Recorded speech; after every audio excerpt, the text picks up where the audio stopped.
Amahoro y'Imana kuri mwese muteze amatwi munahanze amaso The Victory Voice. Muhaye ikaze muri iki kiganiro kigiye kumvisha neza byimaze isi dutuye. Ese waba utekereza ko isi dutuye iteye ite? Igana hese? Yavuye hese? Ese aba wiyumvisha ko hari uduce tw'ibanga duhisha amabanga menshi kuri iyi si? Byose ni muri iki kiganiro, ntucikwe. Iyi si dutuye nk'isi y'iterambere, ubuhahirane, uburezi n'ikoranabuhanga, yewe ikagira n'amahame ndetse n'amategeko ngenderwaho mpuzamahanga. Urugero, ntukice, ntugasambane. Nta gihugu na kimwe muri iyi si gishishikariza abagituye kwicana cyangwa gusambana. Usange babwira abaturage babo ati urasambane, reka ibi ntibibaho. Ariko si ibi byose, hari agace ku isi gasa naho ibi bitakareba. Ni agace gahisha ibanga rikomeye, aho ukandagira rimwe ukaba ari nawo umwuka wanyu muhumetse, kugira ngo byonyine ugire n'icyo gitekerezo cyo kuba wajyayo uba urimo usatira urupfu. Agace aho ijambo muraho nk'indamukanyo y'amahoro yasimbujwe kuraswa imyamba magana mu gituza nta muwe na nkeya.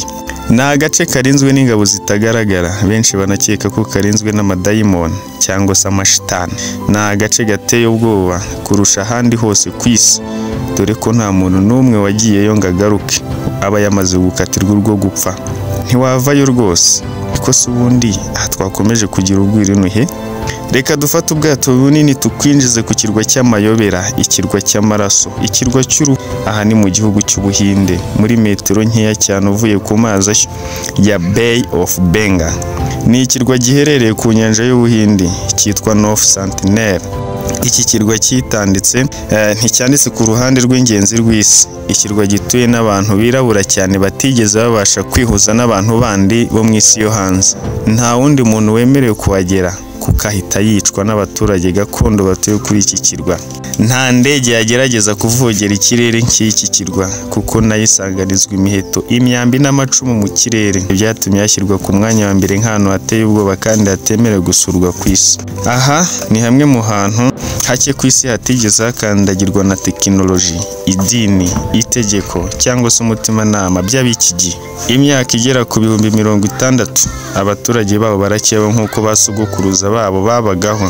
Baracyambara impuzu ndetse n'ibindi byose bikomoka bagendana n'inkota, imihoro kandi banatunzwe no guhiga inyamaswa.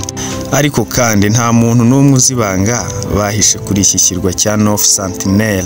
Ni ibanga rikomeye kurusha urupfu. Ese koko hari ahantu ku isi batazi kandi batigeze bumva izina Yesu?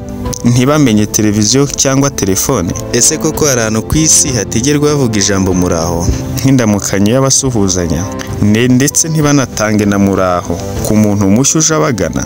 Ahubwo aho kumuha iyo muraho bakamusanganiza imyambi basa n'abamubwira bati hagarara aho uri mbere yo gutera indi ntambwe. Ese ushobora kugera ku kirwa ukumva amajwi atari ayawe, aho wumva umutima wawe utera cyane usa n'ukubwira ngo hunga, dore wavangiwe n'amashitani. Aho ni ahantu hatuwe ku isi ariko hatuwe n'abitandukanyije n'isi, agace gasa n'aho ari ikuzimu kuri ku isi bitewe n'abantu bagiye bahicira.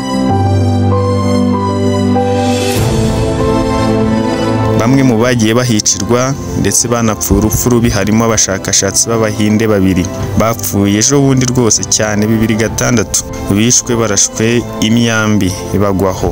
Hari n'uwitwa John Allen Shaw wo muri Leta Zunze Ubumwe za Amerika wapfuye yarashwe imyambi ibihumbi byinshi cyane mu gatuza.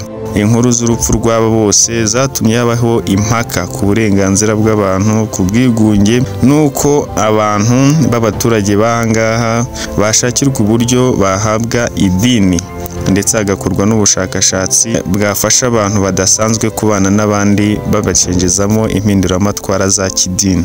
Nguko uko ubuzima, imibereho, imiterere n'ubugome ndengakamere by'abaturage bibera kuri iki kirwa cya North Sentinel. Abaturage batisukirwa, abaturage bashyiriweho ingamba zihariye zo kudasagarirwa, bakazishyirirwaho na leta yabo y'Ubuhinde.